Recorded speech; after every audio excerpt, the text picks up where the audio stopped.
breakfast time. Paige is leaving soon, but we're still gonna get some breakfast. And here is the Malecon this morning. Look how pretty, y'all. Paige is looking to see if her taxi is here because she ordered it for 7:45 and it is 7:44, and we're just getting downstairs.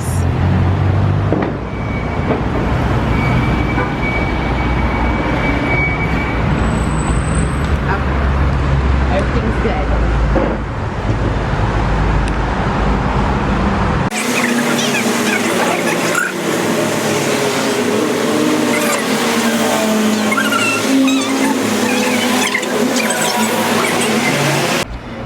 My girl Paige is gone. Breakfast is done. I'm going back to the room to get my day started.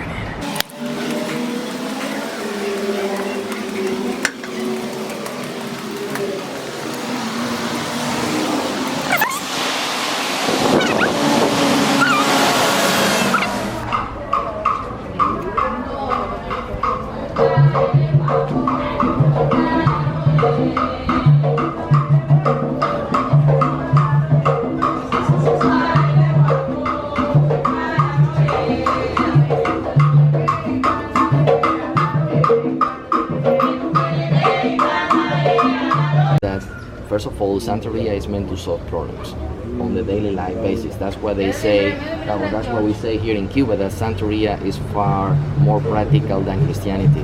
It's really a religion designed to solve problems. And if you think of the Afro Cuban religions as the religion of the former slaves, it makes sense because the slaves had all kinds of problems. They didn't have any money, they didn't have anything to hold to but the religion. And we say that these religions help them to survive mentally and spiritually during the slavery time. They came from the Yoruba kingdom in Nigeria. And that's the reason why Santeria, which has some Yoruba influences, is the most prominent Afro-Cuban religion in the country. It's by far the most popular one. The second most popular one is the one that is influenced by the Bantu culture from Congo. And I'm talking about the Palo Monte religion. But guys, by the way, I'm going to mention a lot of words here, and people know where the word Santeria comes from, or even the practitioners. I really don't know why, but because probably if they will be aware of the origin of that word, they will not use it so much. At the moment, everybody uses that word to refer to the religion, Santeria, Santeria, Santeria. But Santeria is actually a derogative term invented by the slave owners to undermine the way the slaves were practicing Catholicism. Why? Have you been to a Catholic church? Yeah. So you know it has a main hall with Jesus Christ at the back and then the saints on the wings, right? In the two wings. When the slaves were taken to the Catholic Church, they didn't pay any attention at all to Jesus Christ. They only pay attention to the saints. And the reason why is because they look at the saints as the divinities of the white people. Now, don't forget, they were forced to convert to Catholicism. We say that if the Spaniards would have been Protestants, who don't pay much attention to the saints, the whole situation would have been different for the so-called Afro-Cuban religion. This was basically thanks to the fact that the Spaniards were Catholics, and the Catholics have all these pictures in their churches. That Santeria evolved as a religion in a relatively easy way.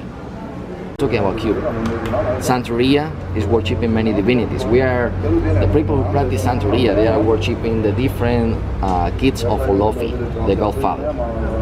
But Olofi and his kids are one and the same thing.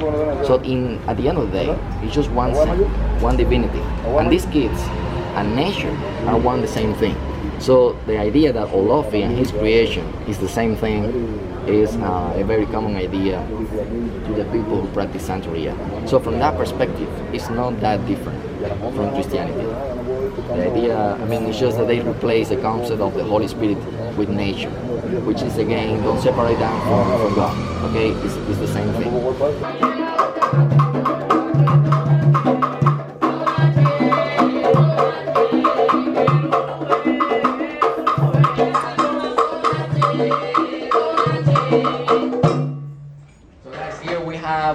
Dancers dress up as different orishas.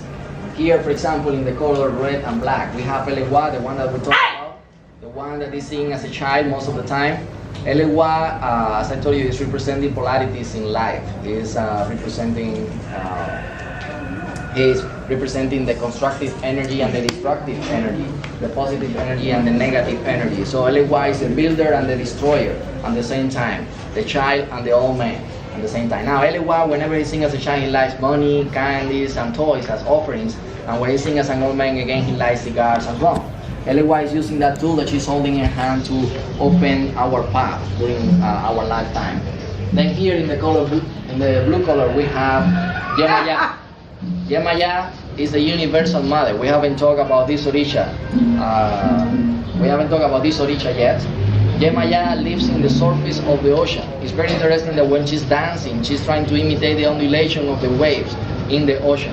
Yemaya's ability is to unify families, as I told you, to keep families together. So if you have any problem with getting divorced or something like that, you will ask Yemaya for some help. Then here in the white color, we have the oldest Orisha of them all, the first one to be born. This is Obatala. Obatala is also a warrior in this religion, and Obatala, as I told you, is the god of justice and peace. He has the ability to control our thoughts and our dreams, to control our heads. He's always looking for a peaceful solution for any conflict, and that's basically his ability. He's using the horse tail that he's holding in his hand to distribute justice in the world. Then here in the yellow color, we just talk about this one. We have the Cuban Aphrodite, the goddess of sensuality and love. Ochun is seducing men all the time, as I told you, and she's represented in yellow because she's related with honey. She lives also in the surface of the river. Think of the rivers as something curvy and relate that to the female body. While she's living on the rivers, Yemaya, for example, is living on the ocean. And think of that in regard to the idea. She's the universal mother, but she's the one who is seducing everybody. Yeah. So I'm just leaving my Afro Cuban tour. It was super cool, super informative. I learned a lot of stuff. I also learned that in Cuba, they promote Malcolm X rather than, they learned a lot about Malcolm X rather than Martin Luther King, which was really interesting because in the U.S. they try to press Martin Luther King because he was non-violent and all that, but here, Malcolm X is the man. Let me go in here. What's this? Super cool.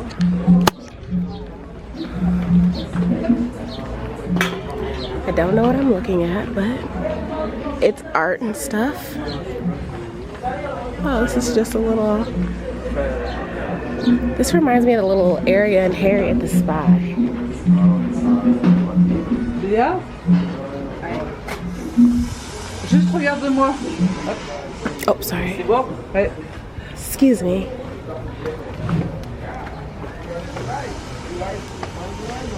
Let's see if I remember how to get up out of here.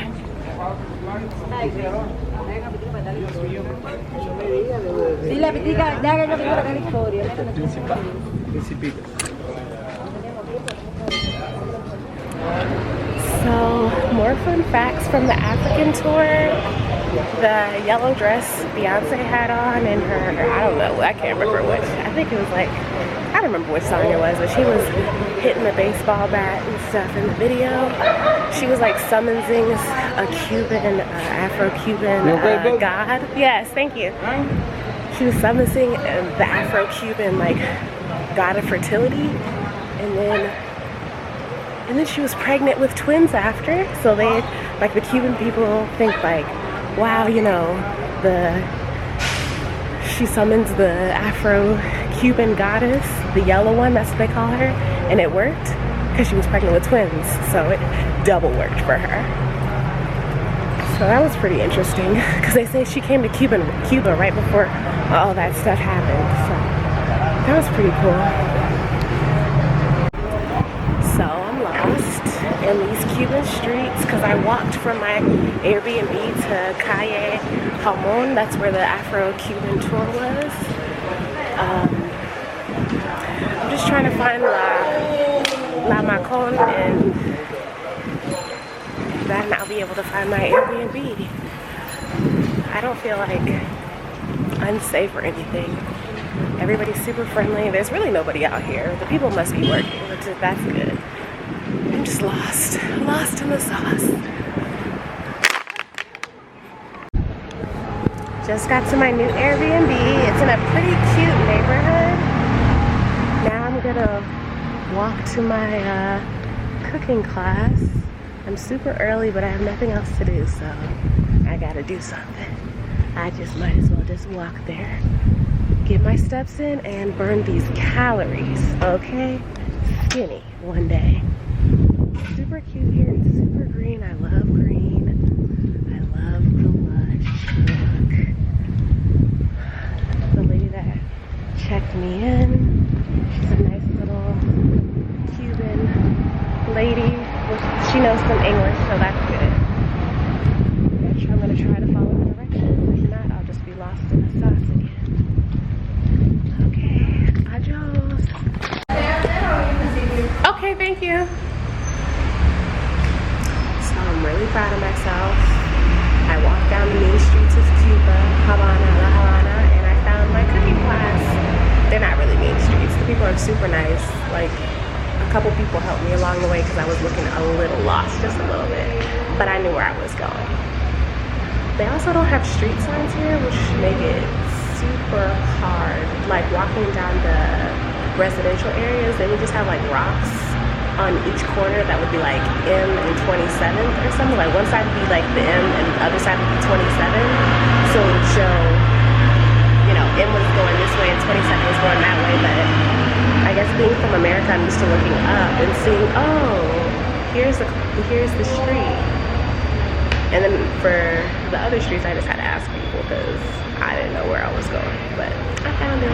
Just have to wait a couple minutes and wait for everybody else to get here so we can begin chefing.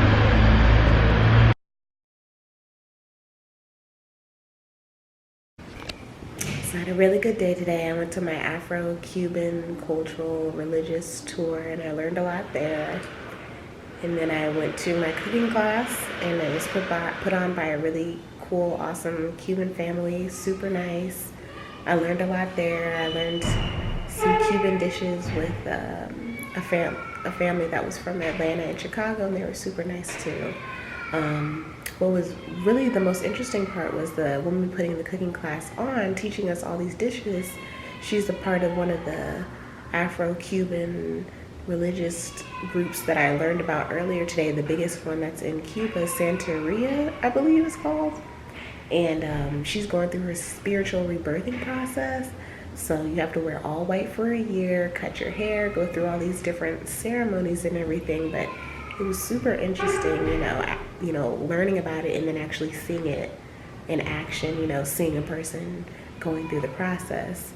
So she's not actually supposed to be on video and stuff, so I'll just have to block her face out. Because I guess for the year that you're going through the process, you can't be on you can't take pictures and be on social media, but out of respect, I'll just block her face out. But it was super cool.